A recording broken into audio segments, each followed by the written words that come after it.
This week's Bonfire Side Chat Appendix is brought to you by Michael Henderson. Thank you, Michael. You donated to our Patreon campaign. Go to patreon.com/duckfeed.tv and kick us a couple bucks a month. For your generosity, you'll get some rewards, such as if you donate at $5 or above, you get to participate in our live streams, which happen towards the end of every month. Just go there, check it out. There's probably something pretty cool there. Once again, that is patreon.com/duckfeedtv, and thank you for your generosity. Some of our landings were desperate adventures. We are now prepared to meet the inevitable counterattacks with power and with confidence.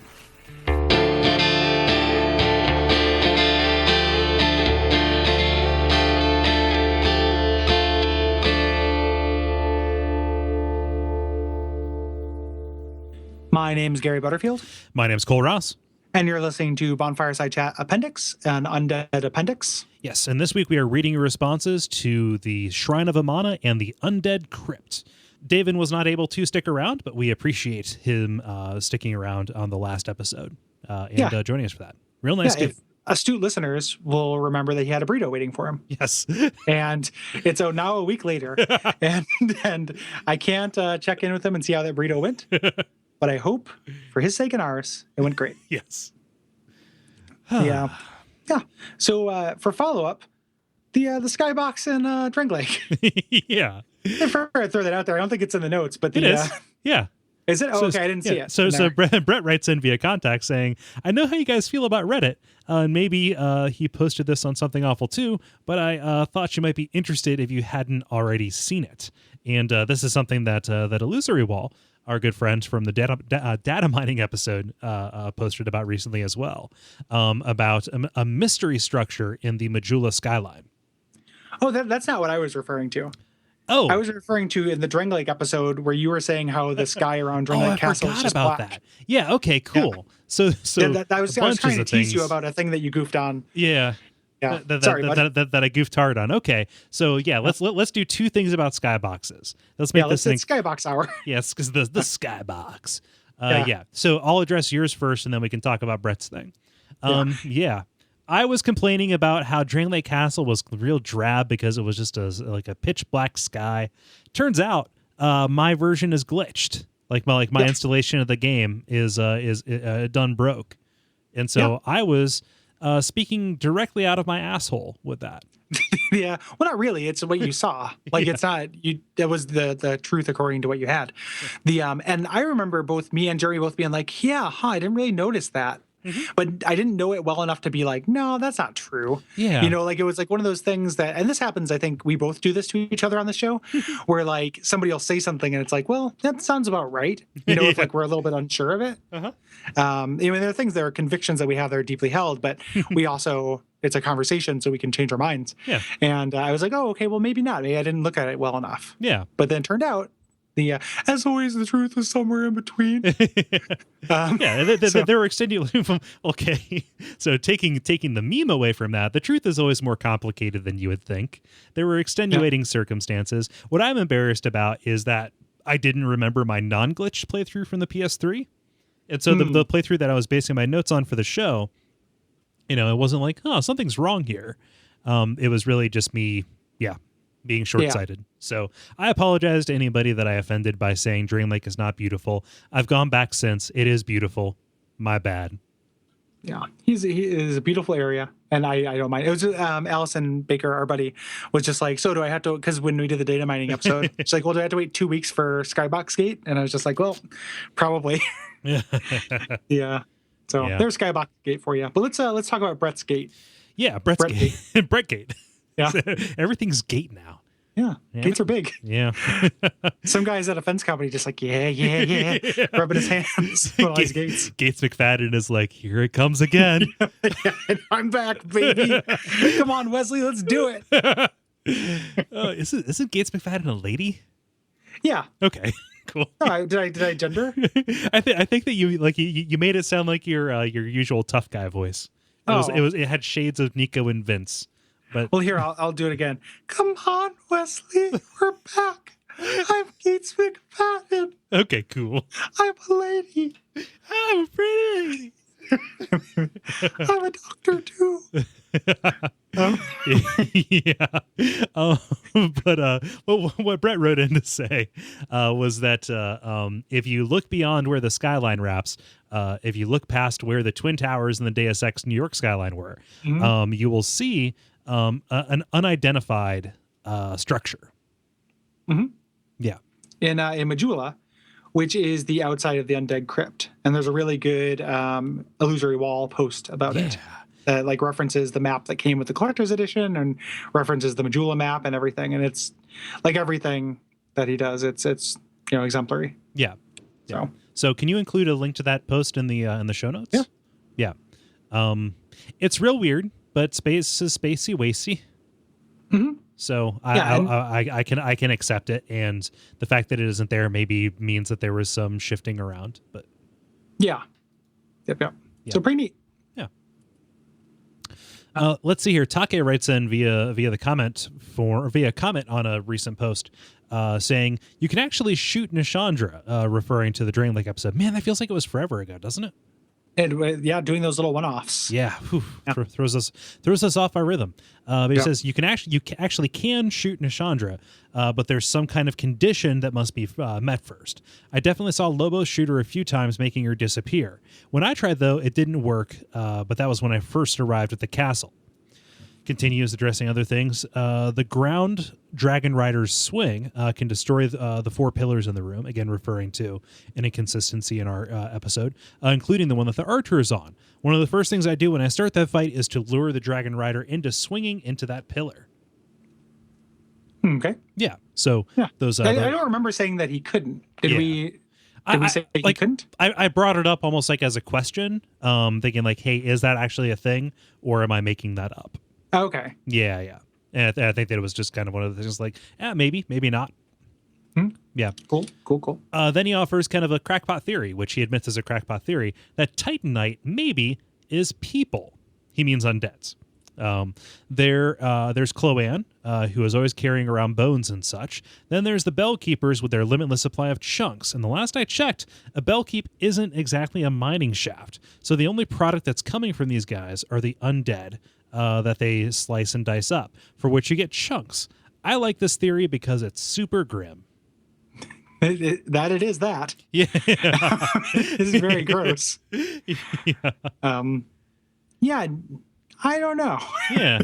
So in Dark Souls, we established that that Titanite is part of these demons, right? Because you tie them down and you harve them. Well, Demon Titanite is. Okay. Because it's a specific kind of Titanite that you pull off of their faces. Okay.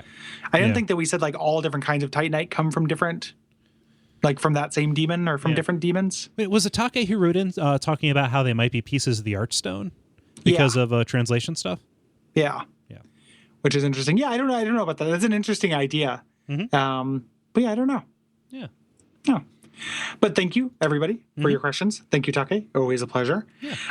Lots of little quick responses to Shrine of Amana. It had that kind of effect on people, so I'm going to just rapid fire these guys. Tanner Wolf says, Bonfireside Chat, hope you rolled a Ranger character edition.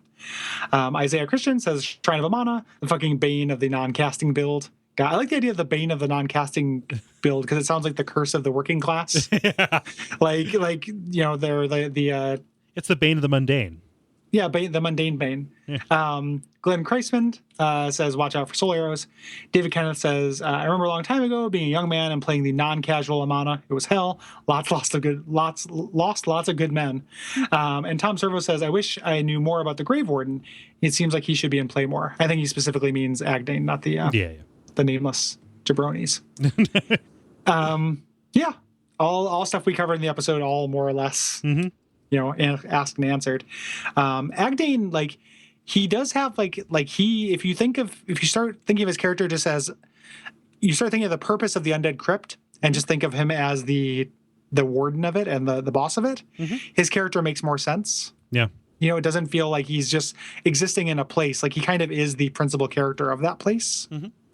And he makes a little bit more sense. Yeah. And super cool dude. Very eloquent. Yeah. I like him. I like him too. On the cut of his he jib. looks good. I like his clothes. Yeah. I like his sword. That's a great sword. Yeah, that is a very cool sword. Yeah, it's way better in like PvP than it is PvE. Like as far as like the invisibility aspect to it. And let's say he makes 2 swords, because I've been talking about the Dark Drift. Is that what you've been? No, I'm talking about the Crypt Black Sword. Oh, okay. Yeah, which strangely you make from Nito's soul, so it's not strangely at all. Yeah. Yeah. It's in fact appropriately you make it from Nito's soul. Yeah, I referred to it as the Dark Drift in the last episode, so if anyone feels like correcting us, don't about that or correcting me about that. But the Dark Drift is what he gives you after you kill Vendrick. Okay. He gives you his clothes and a copy of the Dark Drift. Yeah. Which is an invisible katana, which is really rad. Yeah. Let's see here. Moving on to the full-length responses from the fun-sized responses. We have Dan via the contact forum saying, when I got to the Shrine of Amana, I didn't know whether it was the itch that I'd had to start over as a hexer or all the dang blasted casters. But it was at this point where I abandoned my safe zone Dex Pyro and started working on these hexes you guys speak so highly of. Well, holy shirts, this hex business is a blast. I rolled up a +10 Lightning's Vi for a new hexer way early in the game and just clobbered everything on sight for hours. Now I'm into the end game and loving this build. So thank you, you motherfucker casters in Amana. You've changed the way I experience this game with your cheap-ass turret bullshit. I like the careful avoidance of swearing up until that last line. Yeah. I like the phrase holy shirts. I like holy shirts a lot too. Yeah, that's pretty good. It's sad about hexes because they're still really great, but they have been nerfed. Mm-hmm. Like every patch has reduced the damage of a hex. Yeah. And I feel like I don't want them to do it too much because it takes such a stat investment. Like that was always the trade-off. Yeah. Like I'm gonna put points into wisdom and intelligence. I want to have fuck all big spells. And they've just been getting slightly, less powerful every patch. Yeah. So. They're still working pretty well for me. I mean, I'm rolling a hexer right now. Yeah, they're still good. They're still good, but I mean, Great Resonant Soul used to be able to like 5-shot most bosses. Like it was pretty insane, and it does significantly less damage now. Yeah. So over 1,000, I think it usually does around 600 for my hex person. Right. No, still good. Scott says via contact, playing pre-patch Shrine of Amana was like the introduction scene from Saving Private Ryan. Wanton death everywhere and getting blindsided with projectiles with no cover. Playing a melee build was next to impossible for this area. Eventually I got my hands on the lightning bow as well as Gavlin's bottomless poison arrows, and I proceeded cautiously through the rest of the zone. Post-patch, Shrine of Amana is nowhere near as devastating as when the game came out. Kids these days will never know the hell that we went through or that it looks so pretty. Also, the entire area looks like a flooded Lost Izalith. Thought I should mention that. Yeah. I like the comparison to Saving Private Ryan because we explicitly call it a cover-based shooter. Mm-hmm. So this is Medal of Honor. Yeah, Medal of Amana. Yes, there we go. Yeah, it's interesting too. Like I love the idea of that ephemeral game experience. Mm-hmm. Like it feels cool to have that. Like that is a thing that we got to do. We challenged the proper, unbalanced Amana and got through it, and that will never exist. Yeah, it's like the dragon butt things in Izalith. Yeah, like I don't know if you played Dark Souls at that point, but people talked about it a lot. Mm-hmm. Like they used to have this huge aggro range. Yeah, no, they would come at you from across the map. Yeah, yeah. The only like analog to that in my personal experience is when they would completely overhaul zones in EverQuest. And you just wouldn't be able to access the old version of it again. Like when they would up-level a dungeon or, take this place that was entirely unused before and have a story event that would turn it into an entirely different kind of encounter. Like, that kind of living, breathing experience. This is less drastic than that, but it kind of raises that same feeling in me. Yeah, it's neat. Like yeah. I'm in favor of that kind of thing in a way that doesn't make me want to explore MMOs. Yeah. So, thank you. Yeah. But yeah, thank you, Scott. Yeah. David writes in via the contact form saying, Shrine of Amana. I wish I could make one of those cool Reddit trollface comics for this area, but alas, bullet points will have to do. Run number 1, quality build. Careful sniping cleared the area without too much of a hassle. Run number 2, Mega Mage. All points into caster stats. Gleefully skip through the entire zone, exploding everything. I was just too strong at that point to be stopped. Run number 3, dual cestus only boxer build. Head exploding.gif. I rolled up I haven't gotten to Shrine of Amana, but just for funzos, I rolled up a fisty punch guy, just because the dual power stance Cestus is really fun. And I'm dreading Amana for that. Yeah. So. And like when I say head exploding.gif, just picture that scene from Scanners. Yeah. Yeah. Yeah. But yeah, this does really depend on your build quite a bit. Like, I think it's possible through everything. I mean, I know it's possible. Again, Lobos gives me hope for all things. And I went through Melee today, but it does make a big difference what you're doing. Yeah. Which, like, in a way, like, we talk about, people bring that up as a criticism of the game, like, oh, you have to play a ranger. Think about it, like, if you're playing a ranger in the game, most areas are not made easy for you. You know, like you're in tight quarters. There are, you know, enemies, like clusters of enemies a little bit closer. Like having one area where that's the optimal build, like doesn't feel like that much of a betrayal to me. You know, whereas like other areas are like, oh, it's like, because it's kind of an accepted challenge run kind of idea. But like if you're playing an archer, like, hey, welcome to paradise. Yeah. Population me. Gonna toss you a bone. Yeah. Every other area, you know, fucking Iron Keep was hell. Yeah. But this is not too bad. Living in an archer's paradise. Yeah, exactly. Living half our lives. Yeah. Eric says by contact. Shrine of Amana, although it's one of the most infamous Dark Souls 2 areas, is one of my favorites. It's beautiful, and the singing from the Milfinito is very nice. There must have been a level designer from who was having a really bad week when he designed this. This marks the only time that I summon help for the area and not just the boss, aside from 2 of the giants. Fuck those skeleton dogs. I love the theming of the Demon of Song fight, including the music. The fact that the area is heavily about these singing spirits that are being ruined by this evil singing monster is very clear. The music is such great contrast to the Milfinito song.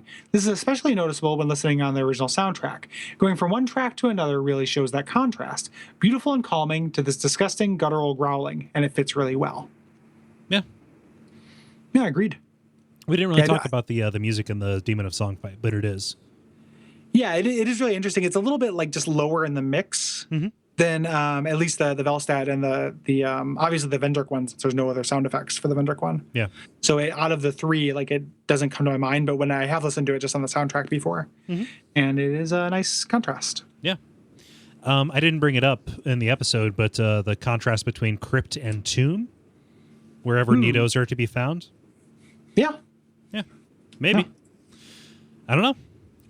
Yeah, even though like the getting real in with this Nido stuff, you end up having to square the circle with the Rotten, you know, who drops the soul, and that gets difficult. Yeah. Like why he's down there. Like he makes sense down there. He makes sense here. He doesn't make sense in both in a weird way. Yeah. Like how the Milfinito got from, you know, something associated with the Rotten or vice versa. But if the Rotten is indeed Pharos, then, you know, he could have just traveled down there, and then it makes a kind of sense. Yeah. Yeah. Traveled down there after somehow getting Nido's soul. Yeah. Exactly. Like slowly went crazy down there, and then after founding the Milfinito and the Finitos. They were the greatest band of all time. Milfinito and the Nidos. Opening for Gem and the Holograms. See here, Jeremy Greer, our good friend, writes in via Facebook. I love the Demon of Song so much. It's not very interesting from a mechanical standpoint, but the boss design is on point. It just looks so different from other bosses in the series, specifically Dark Souls 2, where I thought the boss design overall was weaker than Dark Souls 1 or Demon Souls. Similarly, the main hall in the Undead Crypt with the giant statues is one of my favorite rooms in the game. Yeah, I think he's talking about the light up room. Yeah. Which you got to go do that light up thing. Yeah. You'll like it. I would if it wasn't the middle of the night. Yeah, don't do it tonight. Just do it, you know, some other time. Do it, like, it'll take you 5 minutes. Do it tomorrow night. Yeah. It looked good. But yeah, we you know, gushed over the Demon of Song's visual design as well. He looks great. Matthew says by contact. I'm going to come right out and say it. That's bold of you. I'm going to come right out and say it. God damn it. The Undead Crypt is my absolute favorite part of Dark Souls 2. I love the bell gimmick, despite how utterly infuriating it could be at times. The guardians that were awakened when the bells were chimed were just tough enough to kill that having to fight one, let alone multiple, felt like a proper punishment. Them going down permanently once you destroy their tombstones also made the area progressively more easy. Well, that until the final stretch before the boss. Lighting that main chamber was also one of the game's set piece moments for me. Just watching those gigantic torches light up and illumination spread across the crypt gave the feeling that it was absolutely massive and you're only investigating a tiny section. The crypt was probably the last portion of the game where I actually had fun. It just felt like a victory lap after the Shrine of Amana. No, he does not like LDS Keep. Yeah. Well, you can like both. Well, he just said this is the last part. Yeah. Fun. So I blah. Yeah. But agreed on those points. Even though I love LDS Keep. Mm-hmm. Give me a monster zoo, man. It's like my favorite thing. Give me a dark science monster zoo. It's like my favorite thing in the world. The way that you said that was like, give me a monster zoo, man. Yeah, give me a monster. Give me a lab. Go zoo, man.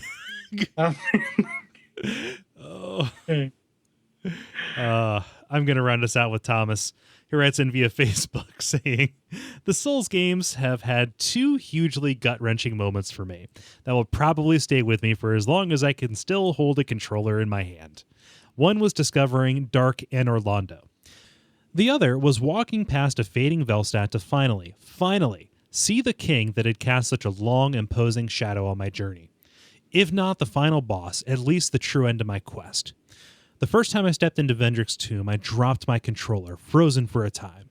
It was the last thing I expected, and the horrible sadness the scene conveyed, what it meant, and what he had given up in refusal to be Nishandra's puppet, just clanged around in my head for 5 minutes, until he finally aggroed and turned me into powder. Fucking scrub, hitting me while I was AFK. Does he aggro after a time? I don't know. I don't think so. But maybe it does because maybe I waited. Like a lot of times when people write in for the show, they exaggerate amounts of time where it's like, I was dumbstruck. I waited there for a half hour. And it's like, well, I doubt you just kind of stared at your computer for a half hour. Like maybe you did. But he says, he waited there for 5 minutes. Like maybe he goes aggro. I thought he only did it after you attacked him, but I could be wrong. Yeah. I don't know. It could also be, well, he takes a couple of hits to finally get convinced to do a fight with you, right? Yeah. So like I've aggroed people by setting down my controller, especially the PS3 controller. Oh yeah, that could be. Yeah, that's true. Also, I bet you he doesn't aggro you after a time because that would make certain like things in the DLC annoying. Yeah. Like if you couldn't get access to this room freely. So, but yeah, thanks everybody. Thanks Thomas. Yeah. If you have things about any of these three areas, Aldia's Keep, the Dragon Shrine, the Dragonary, lay them on us. Yeah, because next week we're going to be joined by Alec Ike. Yeah, who runs the Blighttown Beacon. Yeah, which is a funny Tumblr. Yeah, that we like. Fake news from Lordran. Yep. So hit us up there, and we've been recording for a long time, and Cole's very sick. So all the things to do, just the Patreon and Facebook and iTunes Twitter. Reviews. Yeah. iTunes reviews, all that stuff. Do those things. Thanks again to David. Yeah. And we'll see you guys next week. Yeah. Here are some deleted scenes.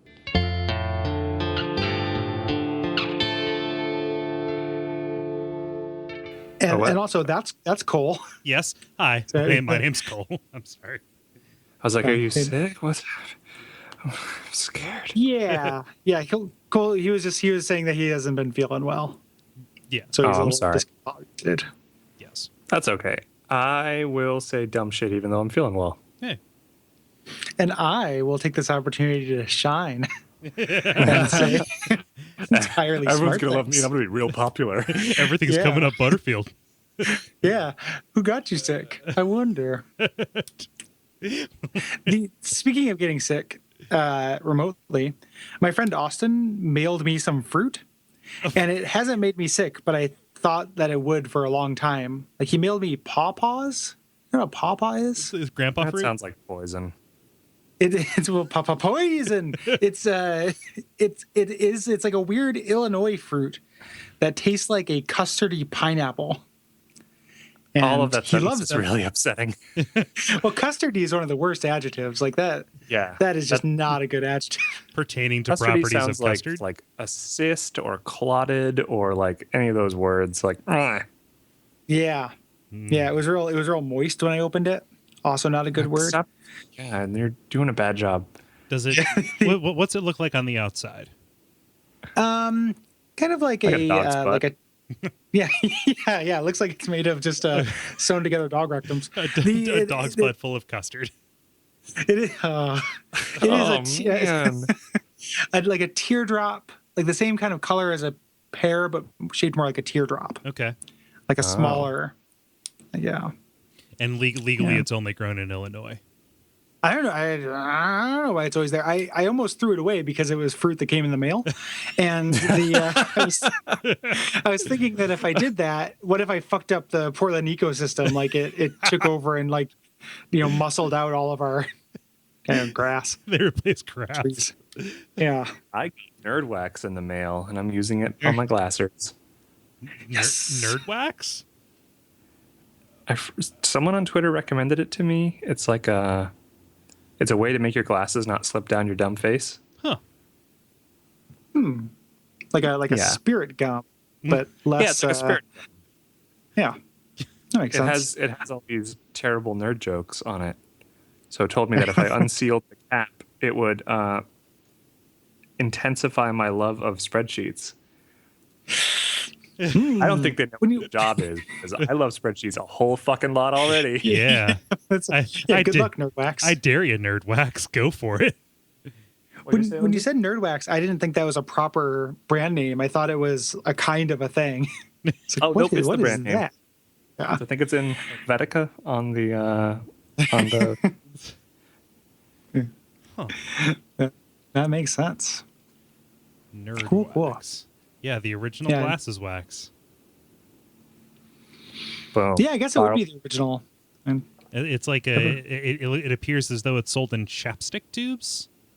Yes, it looks like chapstick, but don't put it on your lips because it'll get all gummy. Yeah, stick your glasses to it.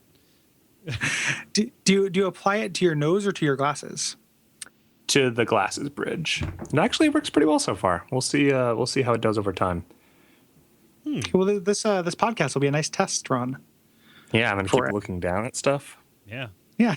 So at the end of it, let's all say what we think of the product. So it'll show up on there. Thank you, Nerd Wax, and thank you, Dark Souls. Da, da, da, da, da. We love From Software. From Software's Nerd Wax. From Software makes a lot of finicky games that I really enjoy. Yeah, I'm trying to. We're going to like a retro gaming expo next month, and I'm going to try to fill up some holes in the FromSoft collection. Nice. From things. So I've got all the Kingsfields, but I want to get some of the weirdo ones, like Ninja Blade or what have you. I hear Ninja Blade's actually pretty good. Yeah, I heard that too. If you like the over the topness of God Hand, it's really going to do special things for you. Ooh, I'm excited all of a sudden. Yeah, that's I printed out a Wikipedia list of all the FromSoft games. So they did some of the Armored Cores, didn't they? Yes, they did Armored Core. They also did one that I really need to play, Echo Knight and Echo Knight Beyond. Never heard of them. They're From Software's. It's like a Dolphin Warrior? Yes. Okay, cool. Also lands in his adorable little bottle nose. No, it's From Software's take on survival horror. Cool. Yeah, set aboard a space station. No part of that sounds bad to me. Yeah. It sounds like Event Horizon, the video game. I bought it several years ago in one of my massive survival horror collectathons, and never played it until I realized, oh, this is made by From Software. I need to bump this to the top of my exceedingly long list. Yeah. Mm-hmm. So how have you been, David? Nice to meet you with words instead of just text. Just words. Yeah, the words instead of the other kind. The other flavor of word. With this kind instead of that kind. Yeah. And then Indiecade's coming up, which I'm pretty hyped for. Oh yeah. Yeah, that'll be awesome. That makes me wish I lived in California. You're always welcome to crash at one of our spacious couches. It is tempting. I've thought about going. Our friends who do like Kingdom of Loathing and Video Games Hot Dog and Video Games Taco are going to be there, and I was talking to them about that. So Yeah. someone walks up and hands you a button that says Video Games Taco on it. That's probably our buddy Jenny. Yes. So I will say hello. say hello and accept the button gladly. Yes. Accept it with grace Yes. and aplomb. like don't inspect it for traps or anything. Well, I have a low wisdom score, so I never do that anyway. Yeah. You don't need to, or just a high perception. Whenever I get a button, I bite it to see if it's real gold. The perception is a derived score that is based out of the wisdom score combination with the ranks that you put in perception. The joke works on 2 levels because a low wisdom would make you likely not know that you need to do this, and also your resultant check would be quite low. We took that from the beginning. Sorry, to that the was my end Dark right there. Souls voice. I was going to do that the whole podcast. You kind of went from Van Hout to Buffalo Bill. So I'd fuck me.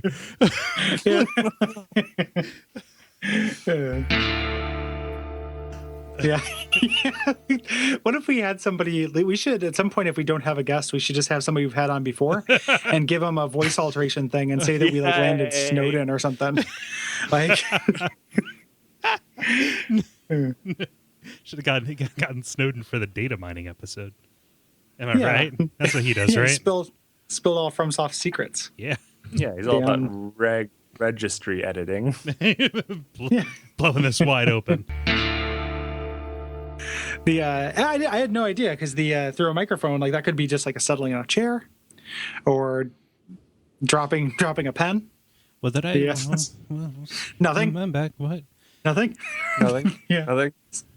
Secrets. I'm recording this. No, you're not. We had to hack the server. Quick, kidnap a young lady. Yeah, especially one that can use 110% of her brain. Yes.